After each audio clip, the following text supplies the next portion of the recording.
Quiet, please. Shh, quiet for the chairman, please.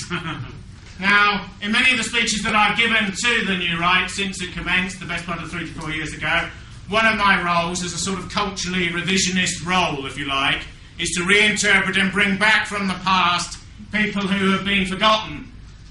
Usually, because I'm bringing them back, I think undeservedly so. For this talk, I'd like to talk about the great sage of Victorian England, who was a Scotsman called Thomas Carlyle. Hey. Thomas Carlyle, one of the greatest writers, thinkers and orators in print in British literature and British history. Carlyle has always interested me because of his rootedness in various forms of British tradition and his melding them linguistically into forms that spoke to his time. The influence that he had over his era is quite extraordinary. One bears in mind that he was trained for the Calvinist ministry but rejected Christian faith in a very complicated and theistic sort of way, but remained a profoundly religious man throughout his entire life and cultural creativity.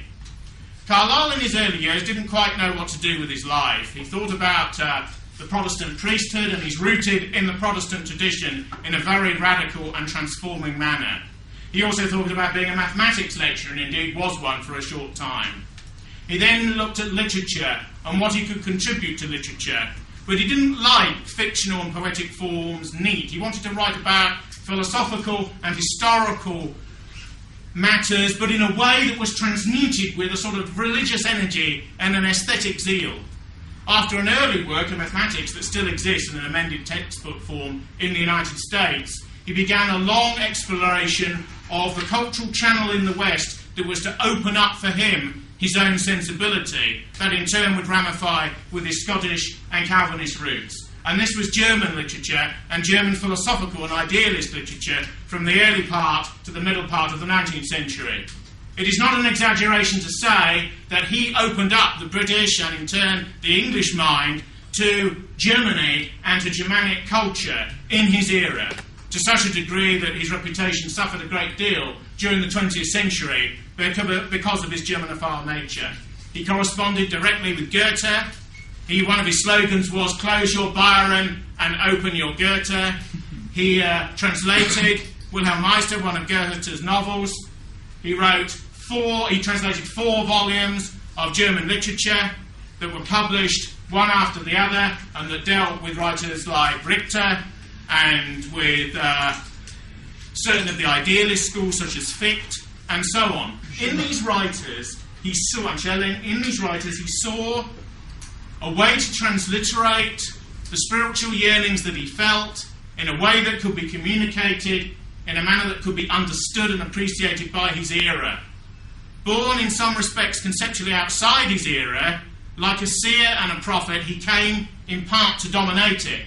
It's a strange chronology whereby he begins as an absolute outsider and ends loaded with honours, many of which he chose to reject individually, at the centre of his culture, then to be rejected in the early part of the 20th century because of certain of the authoritarian precepts that he would come to adopt politically in the later middle period and towards the end of his life.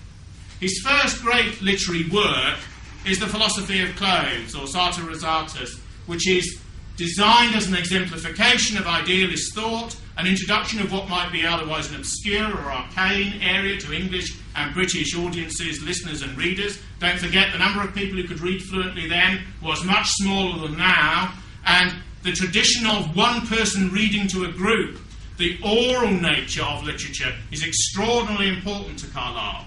Carlyle's prose style has never really been approximated to by anyone else. There is an extraordinary torrent of allusion and inversion and the use of the dash and the use of epigrammatic insights and a torrent of phrase and of persuasion, nearly always related to a central philosophical idea that underpins the word or lies to one side of it. Carlyle was a religious thinker in a totally secularizing manner, in that he spoke to modernity. He spoke to an age of capital and of machines. He spoke to an age of science, but he used the mechanism of the pulpit and the jargon and language of Knox, which he transmuted in his own mind into a living and sinuous and prosodic form of narrative that he made all his own. Carlylese, it was called at the time, and no one really has ever written in that way since. In Sartre, he began to satirise nearly all known conditions, partly as a way of clearing the ground for what he thought ought to replace them at a later day. He also served, by virtue of that text, to introduce German idealist philosophy to an Anglo-Saxon and British audience. He also sought to play games with texts, introducing one narrative, one autobiographical fragment, then leaving it, describing religious experience, such as the one that he's believed to have had on the Leith Walk, when he had what for him was a mystical experience, whereby he saw the interconnectedness of all things. Carlyle believed in the reality of God in all areas and at all times, and he believed that all things are interconnected with each other. But in a way, of course, he is reaching way back into the Western and the Greco-Roman tradition. Heraclitus, in his lost book on nature 2,500 years ago, believed that energy was the basis of all life and of all being and of all becoming, and that energy was in some respects flame.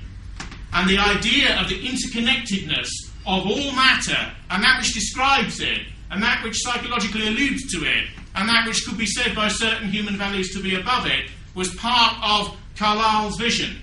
This is why he could write about cultural heroes, he could write about Chartism, a movement of mass democratic and trade union-related reform in the 19th century, which convulsed the masses of that era and ultimately led in part to the democracy we now have in the British Isles. He could also write about the slave trade.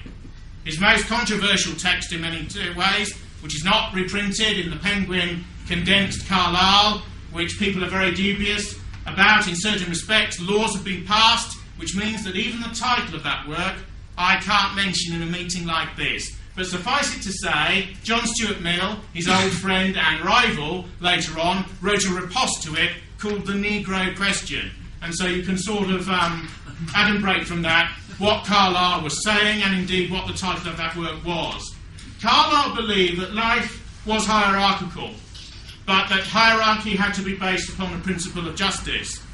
This is why he's uncomfortable reading for the mainstream conservative tradition and for all forms of liberalism and accredited reform. His greatest work after Sartre was the multi-volume French Revolution, the first volume of which was burnt by John Stuart Mill's servant. He was illiterate and thought it was just trash that had been sent to a master, so she thought, oh, this is interesting, and put the whole lot on the fire. You have to understand what that means for a writer in the 19th century. There are no word processors. There are no I'll stick it in this window and give this chap a disc to see what he thinks of it. The whole first volume was burned. This was a blow to Carlyle. It really was. When Mill came to see him, he was white as a sheet. And he should have been, to be frank. He offered Carlyle £100, which is a lot of money in the 19th century, to rewrite the first volume. And for a while, Carlyle was stuck. But he soon got into the nature of the work. The French Revolution is one of the most extraordinary books of the 19th century, because for a moment we have to reposition ourselves in that time. For people towards the middle of the 19th century, the French Revolution was an unbelievable experience, which had not, never mind revisionism, been assimilated into the knowledge of the middle of the 19th century. The terms left and right, most of the language and discourse that we use in contemporary politics all over the West originates from these extraordinary and tumultuous events, which began with quite sort of mild origins towards the latter phase of French monarchicalism in the 18th century. The 19th century remained deeply worried by the chaos and revolutionary ardour and violence that was released at the end of the previous century. Carlyle, unlike almost all other historians who tend to adopt a prosaic, measured, stoical, Johnsonian period in language and in sensibility. History should not be written in white passion. History should not be written in a committed way. Committed not to one side or the other, but committed to the virility and vitality of the thing itself. History, in a sense, should be rather like Gibbon's The Decline and Fall of the Roman Empire. It should be judicious, it should be slightly acidic, it should be neutral. Carlyle is never neutral. Carlyle speaks with radical Protestant and even re-Arianised Old Testament fury. Carlyle is always right. And he was an ideologue and in some ways a literary demagogue. And the Victorians were dying for it, because internally, under all their progress and all their science and all their industrialism and their vouchsafed Christianity, they were uncertain. They wrote enormous encyclopedias to dock it in a taxonomic way, everything, so that everything could be secured and put in its place. But deep down, as Nietzsche analysed at the end of the 19th century, there was a great subconsciousness of doubt. Carlyle never had any doubt, but he was not a prater who reached any opinion whatsoever, like a barrack room bore. He believed actually in the dialectic of silence for long periods before you spoke.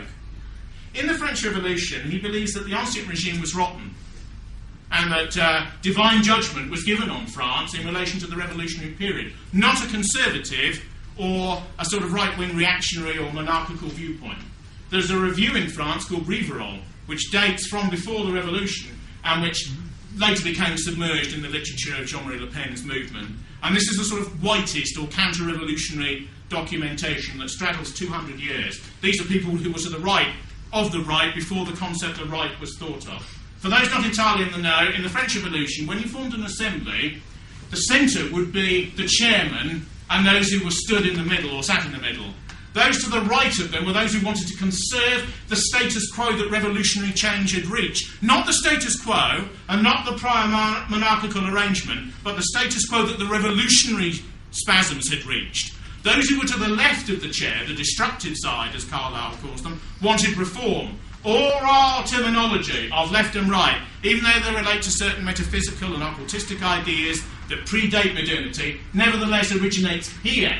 And in the belief that the French Revolution is cardinal to Western history, Carlyle achieved a great work, a work of art which is a work of historical science, a work of scholarship, yet a work of passion. The bringing together of things which are thought really never to go together properly. If you read Carlyle now, you sense an explosion of sensibility, particularly when he's dealing with the terror, dealing with the march of the women, of course, to Versailles, when lots of men, revolutionary men, dress as women and go to Versailles to bring back the king. The extraordinary bread riots in the early years of the revolution and the storming of the Bastille. Carlyle always uses the present tense, always hammers away. You're there. You're right in the middle of it. History is real. Men are being slung to one side. The tumbril is rolling. Heads are off and on pikes. It's happening before you. If you've ever seen the silent film from the 1920s, which has significantly fascistic undertones, called Napoleon by Abel Gance, you almost get, in those seething crowd scenes and the split use of the screen, which splits into three, like the trucular at the end, you sense the dynamism and movement of Carlyle's prose. The belief that literature isn't a dry academic discourse that's shut off with nerdy people to one side of life, that it's living and cauterised and molten and ferocious, because in a way his view of the divine is a sort of Protestantism that reaches to a pagan conclusion in spite of itself. The radical nature of Protestantism and its intellectual impact on Anglophone societies, such as Britain and the United States, the reason why culturally we are differentiated from much of continental Europe, is because of this intellectual inheritance. One of the interesting things about Carlyle now is that we often think of elements of the post-Protestant tradition, which has led to the liberalism that's all around us, as a burden. Many people in Britain who have radical right views are often Roman Catholics, or lax ones, or extremely authoritarian ones, or they're pagans, or they have no faith at all. Interestingly, that Protestant middle, particularly that Anglican, soft middle, if you like, is often radically underrepresented. And yet, in a way, although it's Calvinistic in origin, Carlyle's diction and attitude and mentality enables us to look in a positive way at elements of the radical individualism and granite-like metaphysical objectivism and authority of purpose that a profound individual mind can have. Protestantism, in a sense, has two distinct roads to travel from his day to ours. One is the liberal modernity that exists all around us, and if you want to see it, you just go out into Holborn now. The other is a reconnection with the Greeks and the world that existed even before Christianity. You explode into Carlyle and Kierkegaard, you explode out into Nietzsche, you explode out towards the end of the 19th century outside of Christianity itself. But these essentially were constructive men. Carlyle loathed the destructive in the human mind and in society. That's why he is deeply an anti-leftist thinker, if he is anything. The revolution revealed an enormous panoply of destructive energy, but he believed that it is the purpose of leadership to galvanise, to straddle, and to direct those energies when they occur. One of the criticisms that's been levelled against Carlyle's books as they go on after the French Revolution, to reposition and re-evaluate historical figures, to write about the movements and social ideologies of his time, to engage in a form of revisionism in relation to Mohammed, in relation to Oliver Cromwell, in relation to all sorts of figures who in some ways were minor cultural hate figures in his era that he got people to look at again in another way, in the teeth of much cultural opposition.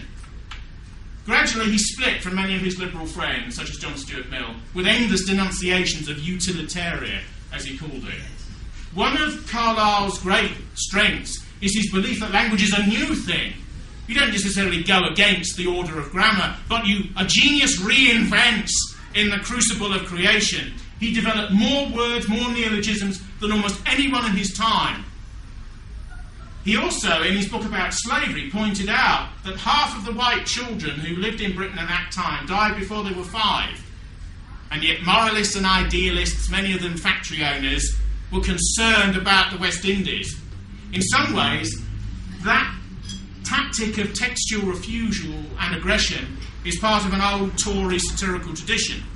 The text that most reminds me of his book about slavery, which I think was published in Edinburgh's Fraser's magazine in 1849, I'm remembering from memory here, is Swift's modest proposal that the Irish, in relation to the prospect of famine, should eat their own young, cannibalistically.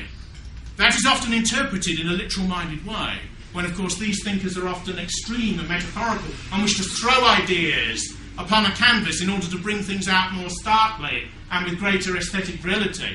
It was quite funny, actually, because in 1970s, RTE, which is the broadcaster in the south of Ireland, broadcast Swift's a modest proposal, and it led to a fist fight amongst literati in the studio as they rolled around, because they interpreted it as a literal insult against the Irish people, when in actual fact it's an attack on British policy in Ireland. That's the danger that you get into when you use politics as metaphor and as extreme literary statement. But Carlyle loved being incendiary. He loved dialectic, divisiveness and debate. He, in a sense, luxuriated in conflict. And in the latter stages of the French Revolution, you sense a tension, particularly when he deals with the late period of the Terror, which he sees always as a judgment upon France and upon the French, and in extenso upon the West. Many of his phrases that historians use now were coined then. The notion that Robespierre is sea green in his incorruptibility.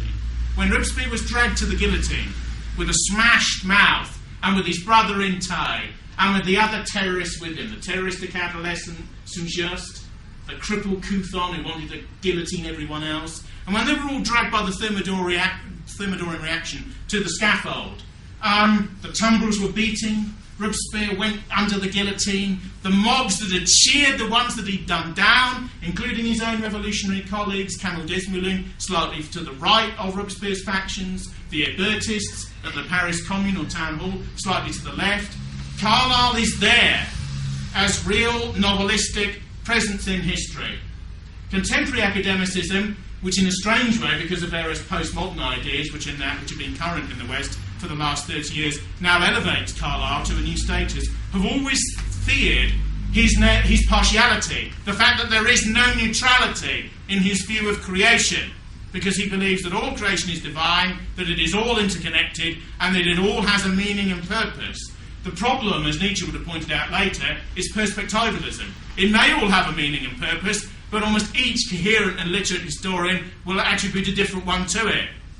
Carlyle leaves many of those problems unresolved, but in his idea of open-mindedness towards the text, and towards history, and towards historical documentation, there is something extraordinarily liberating. History is regarded as a subject by many people as a bore, something to get through, something which isn't really alive, something that doesn't relate to them. The interesting thing about him is his belief in its living quality. These people are speaking ethical lessons to us from the past, but they're as alive as we are now. Now, as he became the sage of Victorian England, and as he excoriated Victorian capitalism and laissez-faire individualism more and more, many of his more liberal-minded friends from the early days began to move away from him. It's important also to realise that by the middle of his life, he was a cultural lion. He knew virtually everybody who was of any significance in the culture of his day. Dickens used to carry around a multi-volume set of the French Revolution, and once told a friend, when I want to think something, I just fish it out and have a look at one of the volumes. It had a sort of totemic effect on many people in the era in which he was alive. And bearing in mind, this is a man who would later be cynically put down by the Bloomsburyite group at the beginning of the 20th century as an uneducated Scotch peasant lecturing to the rest of us on the basis of his extreme Protestant morality. Carlyle became a partly demonic figure in the 20th century because he's regarded as proto-fascistic. The last book Hitler ever read was his volume, the 8 or 6 volume history of Frederick the Great. 6. And Frederick the Great's ability amidst chaos on the battlefield to construct endless forms of order. The interesting thing about Carlyle is he thinks that micrologically and at the lowest possible level, at a grain of sand, the universe entire is revealed. So an individual decision made by a general or monarch on a battlefield has relevance to the way in which you make decisions about the ordering of energy in society way outside of the area of the battlefield, or even the war that they're actually fighting, the result of which, to his way of thinking, is often less important than the cardinal or ordinating or prior principle which an authoritarian leader of genius brings to the chaos of creating new forms. In a way, he has a sort of Titanic and Olympian view. He's less concerned about the ideological niceties of Oliver Cromwell, of Muhammad, of Shakespeare as a cultural leader, than their ability to corral and restore, to give energy to certain circumstances, to bring energy to fruition in text and human behaviour. One of the reasons why the postmodernists and post-structuralists who are a school in late 20th century academicism, particularly in the arts, like him, is because of his open-mindedness to the interconnection between texts and life, and the ability to see texts as living and volcanic documents. During his high middle period, he produced a whole series of texts, such as Past and Present, and Heroes and Hero Worship, and latter-day pamphlets, in which he looked at almost every element of contemporary Victorian life. He looked at slavery, he looked at democracy, he looked at imperialism, he looked at the emancipation of women, he looked at extremities of poverty and wealth, he looked at industrialisation and laissez-faire economics, which was then becoming de rigueur. He believed that the modern world would become atomised, would become spiritless, would become falsely individualist, would become completely material, and would lose its connection with what he perceived of as the divine. His attitude towards religion is complicated, deeply personal, rooted, and idiosyncratic. He does believe in a spiritual dimension beyond life, which he believes he's actually experienced in a personal revelation. He could have only experienced this as a personal revelation because, in a sense, such a viewpoint is so personal that its truth positive can't really be communicated. The effects of that experience on Carlyle, the belief that everything is interconnected, means that the smallest and the highest moment are of equal significance to the possibility of the whole, even in their inequality. He believes that unfairness and inequality are rooted as part of nature and natural becoming. Does he believe that God is nature? Not entirely. He's not totally pagan in that way. His conception, as far as I can see it, is a metaphysical objectivism where there are certain criteria, beauty, truth, justice, that lie outside man and prior to man. And that, like most of the religious thinkers of the past, these are objective in that they are not perspectival and they can't be reduced to contemporary human standards. But very like Nietzsche, in a way, the way in which we perceive these absolutes, the full knowledge of which we can't have any idea of in our own personhood, in our own individuality, is to struggle towards truth and becoming in the moment in which we find ourselves. When the peasant demands bread at the height of the riots, when the physiocratic economic system was collapsing, just so prior to the revolution in 1789, he is demanding, in Carlyle's view, justice in his society. The point of aristocracy is to rule in accordance with laws and the development of the creative evolution of human society. If a ruling group fails in its obligation to rule, all the privileges and the flummery that go with it, which means very little to a Spartan conscience like him, goes by the way, and they're cast aside by history, and a new group is brought in. Carlyle is not a conservative, but in some respects is a revolutionary conservative of a sort. So the idea that a leadership can fail and needs to be dispensed with, the opposition in a sense to what you might call an English Tory view, that no matter how bad it is, a leadership should always be kept going because it's bound to be slightly better than what might replace it. Tolstoy's view that revolutionaries are always the worst because they come to power new and hungry and you don't quite know what they're going to do. Carlyle believes in the prospect of absolute change, but it's change rooted in tradition, which if it devours its own children, like the Greek Titans, will prove to be worthless in the way that the Montagnards were useless and worthless in his opinion at the end of the French Revolution. The Montagnards are the mountain in the convention, the most revolutionary of the French revolutionary assemblies. The first was the ancient monarchical regime, the ancient regime of its estates. You had the third estates with the first assembly. Then you had the constitutional assembly morphing into the legislative assembly. Then you had the French assembly to this day, it's called the National Assembly, of course, and is rooted in the ideas of this period. Then you have the convention, the one that all students of this period, if they ever read this period at school, understand. The convention consists of the moderate revolutionaries to one side of the chair, the right, the centre sweeping into the left, and the extreme left. It was called the mountain because they had the highest seats. And in the highest seats there was Maximilien Robespierre, there was Danton, there was Desmoulins, there was Couthon, there was Saint-Just. There were the others, the terrorists. Robespierre began with a pamphlet saying he abhorred the death penalty and ended up synonymous with its use. At the high point of the terror, 1,200, 1,400 were being physically guillotined in the centre of Paris, including many of his old revolutionary colleagues. And he would stand there with a perfumed handkerchief and mop his brow and mop his mouth and say, "It's for progress. It's for liberation. It's for France."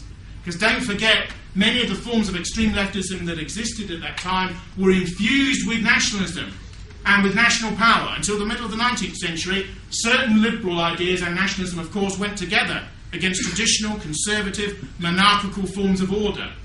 Within decades, conservative nationalism and liberalism would have become dire political enemies. Carlyle is writing at a time not of confusion, but of voltaic energy and becoming. His revisionism about Cromwell is truly extraordinary, because Cromwell was unbelievably hated at the time that he began on Oliver Cromwell's speeches and his attempt to exemplify them. It's interesting the way he often deals with texts. In Sartor Resartus, there's a sort of text which he stands to one side of, plunges into the middle of. His transubstantiatory religious experience at the Leith Walk is actually deeply embedded in the middle of that text, but it's presented in some ways as though it's happened to somebody else. In his book on slavery, it's a document that's left for somebody else to find. These are extraordinarily modernist and postmodernist experiments in using your own voice, throwing your own voice as a form of cultural ventriloquism, speaking through other people. In the French Revolution, he allows everyone to act. Do you remember those old films of the Soviet Revolution by Eisenstein and these sorts of pieces? They're almost like puppet films. They're amazing in silence.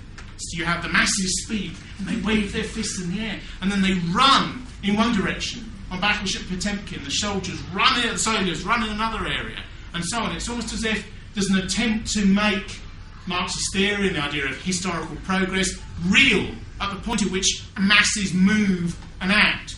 There's this extraordinary moment, just as cinematography, when the nurse holds up the dead child and she herself is shot by the white troops in battleship Potemkin on the steps as the soldiers come down with their bayonets.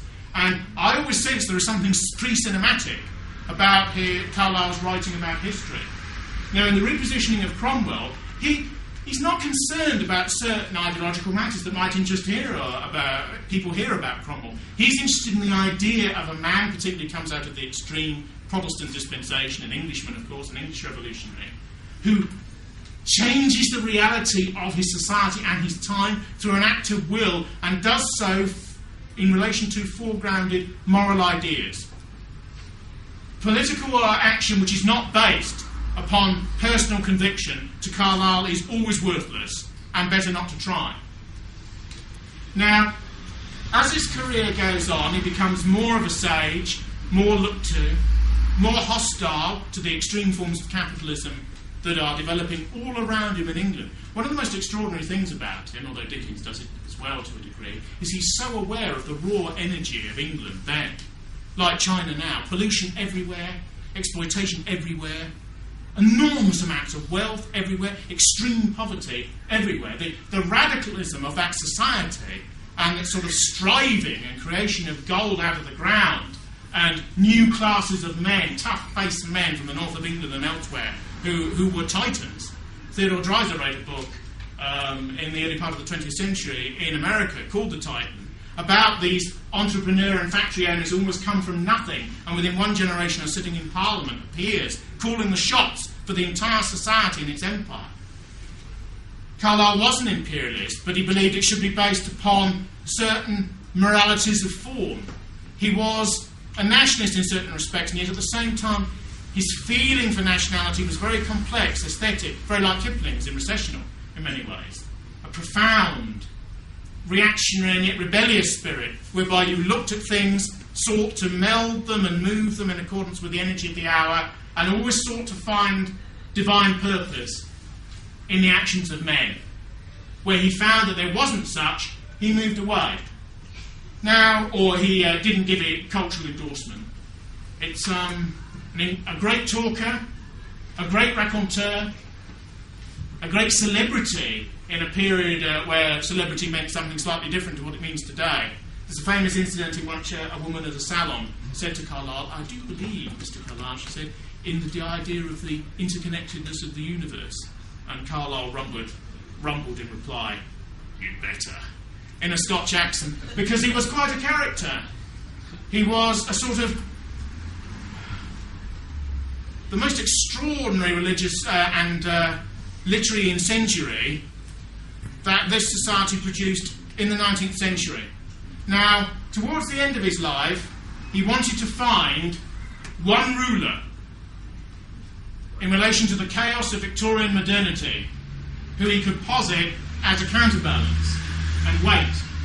Frederick the Great of Prussia was for him, in his ideological way of looking at the literary text of his area of that monarch's life, a way of exploring the idea of benevolent dictatorship. Carlyle is opposed to democracy. Carlyle doesn't believe in rule by majority. Carlyle doesn't believe in coherent, stratified, old-style rule by aristocracy. Certainly not an aristocracy that does not reform, and certainly an aristocracy that has no concern paternally for the plight of the people, particularly at the bottom.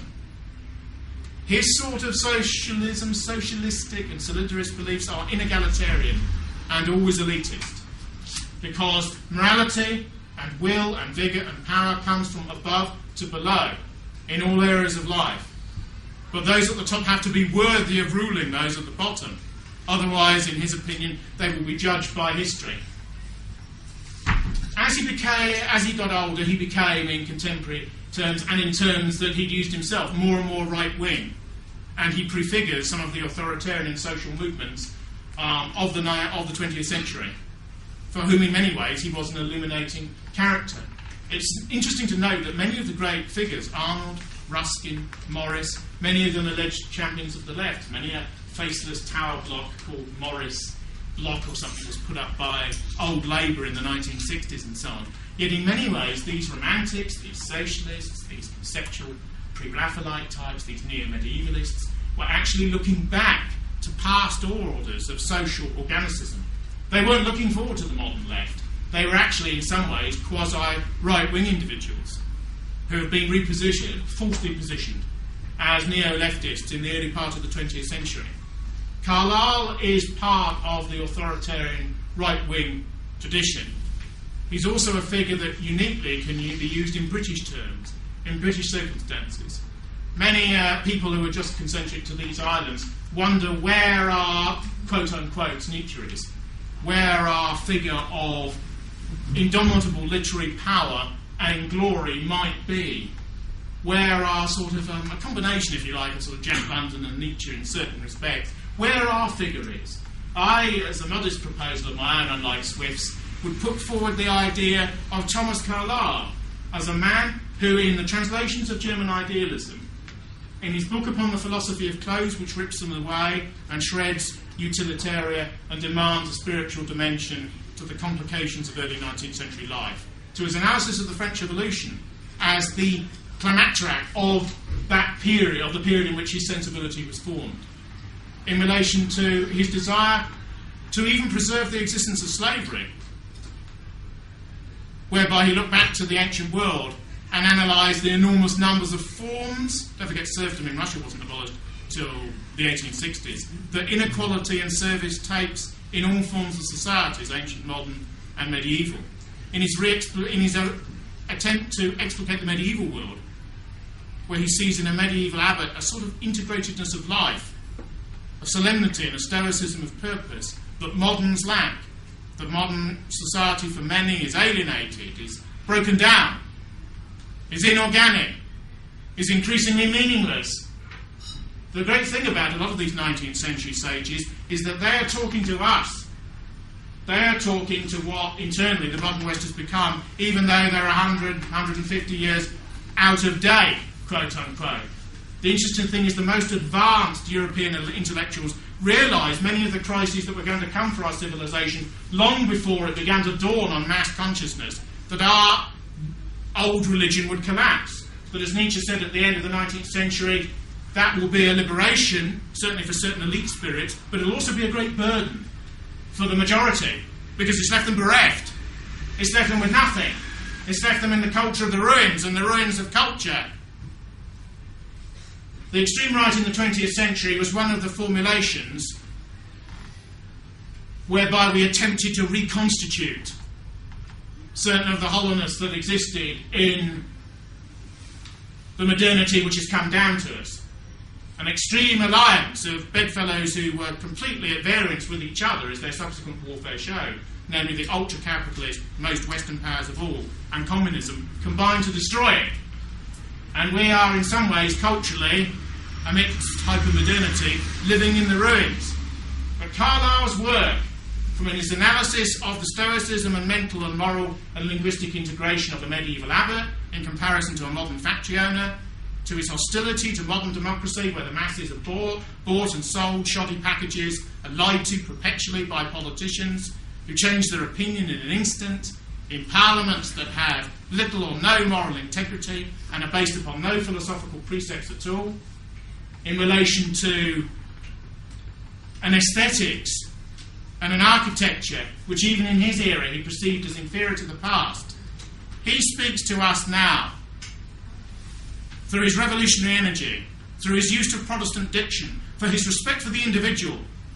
The Western culture begins and ends with a supreme individual mind. It's partial, it's nominalist, it's perspectival. It looks at life from the perspective, hopefully heroic, of a coherent individuality. It often doesn't say it has the whole truth, but it is participatory to the explication and evolutionary revelation of the prospect of the truth. And these men are the great geniuses of our civilization. They don't have every answer, but they open up a plenitude of partially answered questions, the nature of which you need to completely resolve before you can step on to something more.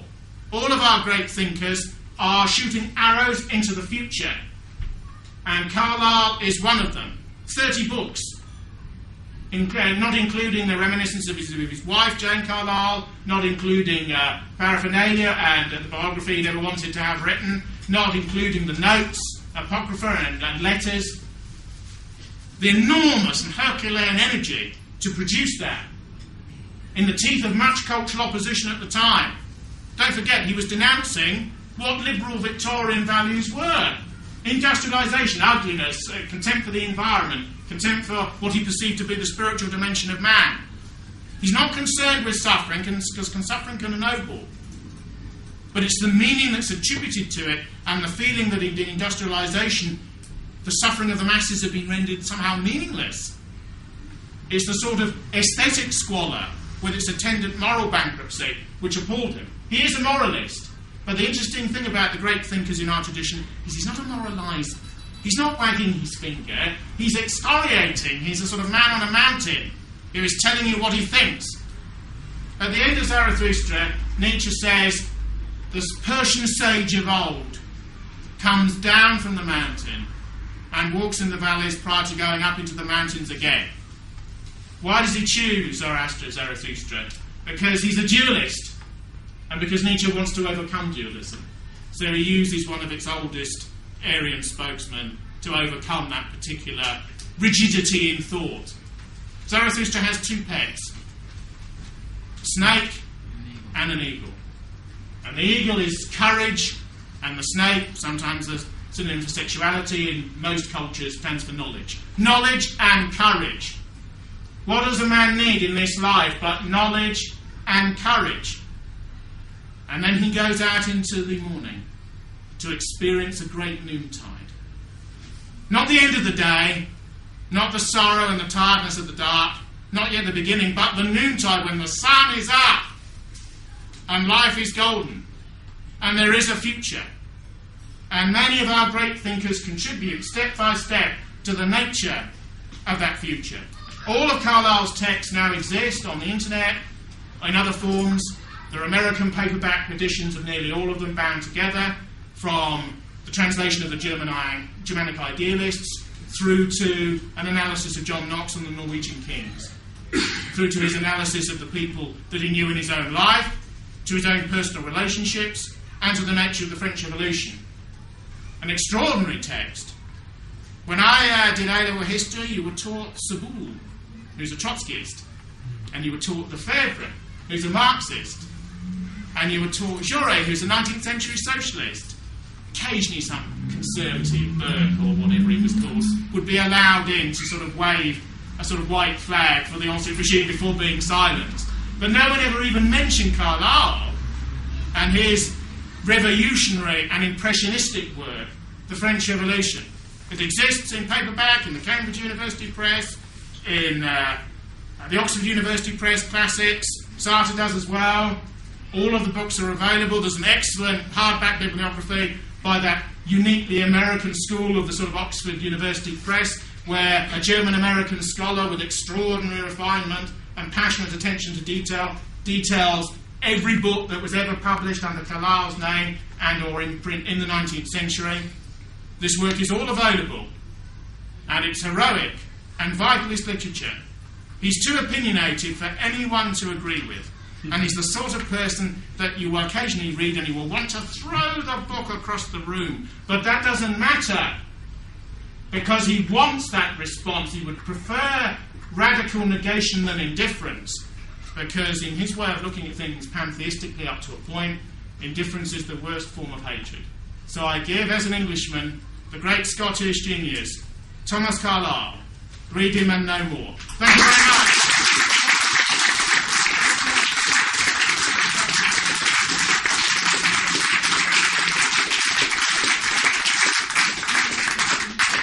I think we've got time for a few questions at the front here. This isn't a question about the main thrust of the talk. It's about, you mentioned his unusual diction, his unusual use of language. Yes. I'm going to go back and read him. I've read him a little bit before, but I didn't understand it before.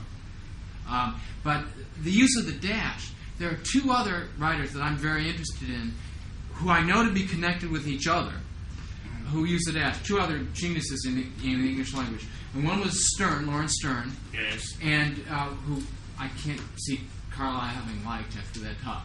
And one is Wyndham Lewis, yes, who I think probably did like Carlyle. I'm saying, yes. Although I don't remember, he probably says something about Carlyle at some point. But in fact, in some of Wyndham Lewis's later work, like Rotting Hill, he explicitly talks about this sort of Carlyle. I imagine you're familiar with what I'm talking about. Yes, okay, so could if I ever came back to England, would you do one on Wyndham Lewis? I've done a talk on Wyndham Lewis before, but I can always do another one. Wait, you have it recorded? Yeah, it's on the internet. Oh, So really? I'll give you the details later. Oh my yes, God, that's there's the You use of really the dash. Lewis is another great. Oh yes, very much so. Yeah. And Wyndham Lewis, like Carlyle, in a reaction to the Bloomsburys who hated him, Right. and who were sought to direct the culture in another direction. But Wyndham Lewis like Stern, there are actually hints to that. Yes, but Stern's a sort of a satirist, and there's a strong element of revulsion in Carlyle. Revulsion before acceptance. Right. Because there has to be a negation before you can say something positive. Nietzsche's very similar. If you notice the career, half of it is a rejection of the ideas he found around him. Right. Then you get to Zarathustra, and there's an enormous reconstitution. Because the one interesting thing about all of these thinkers is they're creative. If you look at most literature now, it's destructive. It's cynical. It's Beckettian. Man is a worm. Man is on the ground. They want to tear down. Whereas these people may tear down because there's certain things they want to tear down, but they want to build up. They want to reconstitute. They want to transgress beyond the possibility of the present day. We had a talk on cosmotheism earlier, and one of the things that's most remarkable about our people is, whether they're religious or not, transcendence. It's the idea of going beyond that which exists now. When you walk into the Gothic cathedrals and so on, you look up and you see the vaulting and you see that which is above you. You see air and the desire to fill that space with glory and go above and not to be tied down. And that's the sort of religious urge that nearly all European people of any sensibility really have. Whatever belief system they have, whatever the language they have to express it, it's that desire for it. To come back to your point about the dash, I think it's a desire to break, if you like, the very classical sentence with its periods and its idea of balance. This idea, you say one statement, and then you say another, and then you end in the middle. Because isn't it English to always be in the middle and to be safe and to be balanced? Whereas these people are radical and want to push. So there is a connection. There is a connection. Even between Stern. Because morality and grammar go together. Right, of course. One question at the back. Yes, thank you, John, for a very entertaining and excellent operation. Yeah. Here.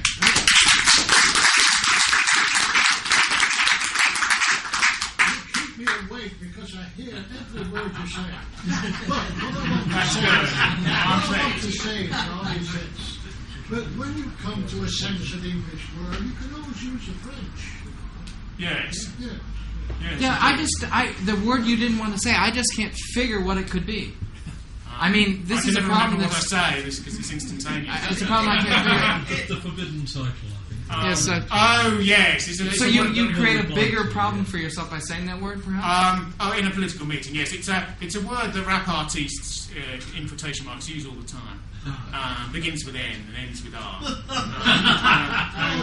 And the irony is that laws have been passed to put people in prison who use that word in this country. Wait, does it apply to American tourists? You're covered by the First Amendment.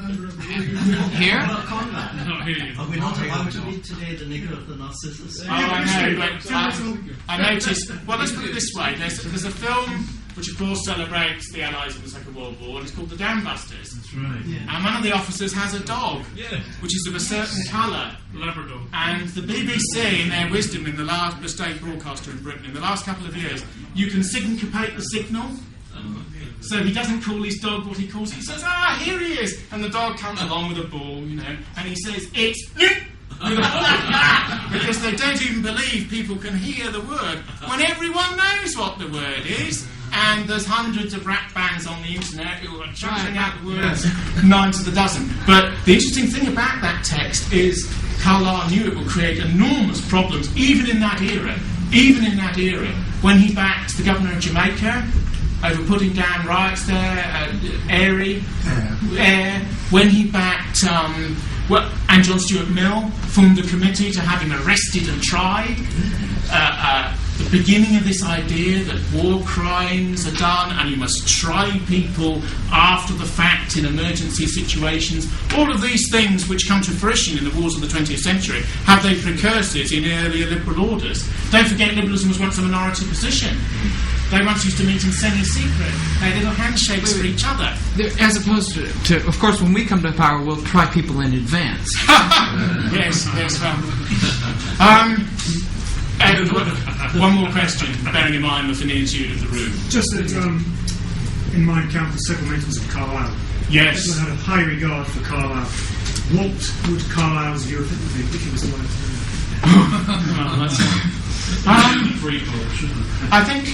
I think there's great respect for. Well, he doesn't talk about Napoleon very much. It's interesting, but there's great respect for titanic leaders who bring together great strands of energy and try and mould things progressively for their own people. His reputation died less in Germany than at any time. Certain people have been mentioned already in the question: Stern, Lewis, Carlyle obviously because of the talk. It's noticeable that all of their reputations took a hammering in the 20th century. And they all took a hammering in the 20th century. Don't forget, Carlyle was virtually a cultic figure in the 19th century. People... Do they have his bust? Like yes, well, there used to be pilgrimages up to... This is an Englishman, is it? Ecclefechan. My father Yes. took me there when I was 14. And you could sign the book and so on, like a holy figure essentially. And in the 20th century, mid-20th century, they dipped down because he was a racist, because he was allegedly an elitist, he was anti-democratic, he was Germanophile, he was all these appalling things that we needed to get away from and so on, as it was perceived. Because of course, for the identity out there, patriotic British people define their Britishness in partly in an anti-German way, and have been taught to do so. So because of Britain's history in the 20th century. And Carlyle believed that actually, as in some ways a Celt, as that extraordinary sort of, his father was a stonemason, that sort of, that independence of mind of the craft as a group. You've got a group that doesn't have capital but has great learning, or has the capacity for developing it. So you have a sort of economically independent, radical individualism of mind. You know what I was thinking of when you talked about his approach to history as a living thing? I thought for some strange reason about David Hume and his approach to how we can know historical truth, and also his theory of mind, in which he keeps talking about force and vivacity. Yes, as essential Western. It seems to me that's Carlyle, according to you. Force and vivacity. Yes, and meaning comes from that. It's hostility to passivity, right. To hostility to received wisdom. To know the past is to experience it, and the only way we can experience it is textually. He would, probably like the postmodernists, considered film and all the ways in which we now view an image of the past as other texts. And wait, aren't they? Yes, they are. But that was a very radical notion in his era. And the interesting thing to me is that Carlyle, there's been a great boom in Carlyle studies and Victorian studies at the end of the 20th century, because what people are doing is confaced with the dilemmas that we now have. They're reaching back to these great figures who were blocked out from the middle of the 20th century. Well, Lewis is still blocked out.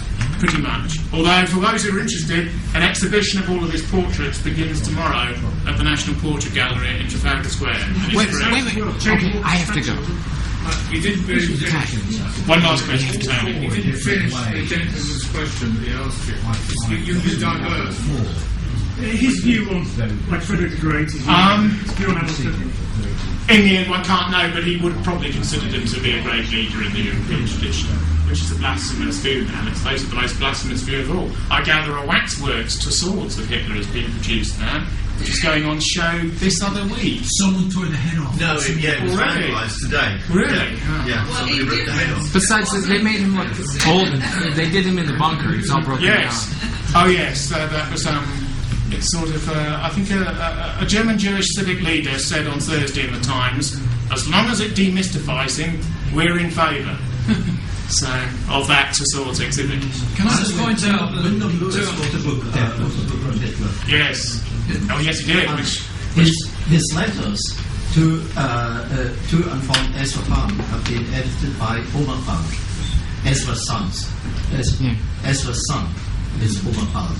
I once attended a meeting of the Wyndham Lewis Society which has partly kept his name alive in the barren years, and I said, when's the Society going to finance the republication of Hitler? And they went, No, we'll do the vulgar streak, we'll do Rotting Hill, we'll do the Apes of God, we'll do Tar, we'll do the Human Hate, but we're Snooty not Baronet. doing Hitler, we're not doing Paleface, we're not doing Count Your Dead, They Are Alive, we're not doing all those ones, you know. So you said, but 75 years, and you can publish what you want. I was just going to say, William Joyce, Lord Hawthorne, used the code name Carlyle during the war. I don't know how many you might know that. Just about Yes. Yes. Yes, it's an interesting. It's sort of what side would people have adopted long after they're dead? In the end, one can't know, but one can sense the cultural partiality and sympathy that they would have. And the truth is, he wouldn't have been brandished, he wouldn't have been neglected, he wouldn't have been marginalised had people thought he was a liberal who wanted to include everyone and believe that everything was equal and votes decide everything. There's no more them and us. There's only us. Thank you very much. Bravo.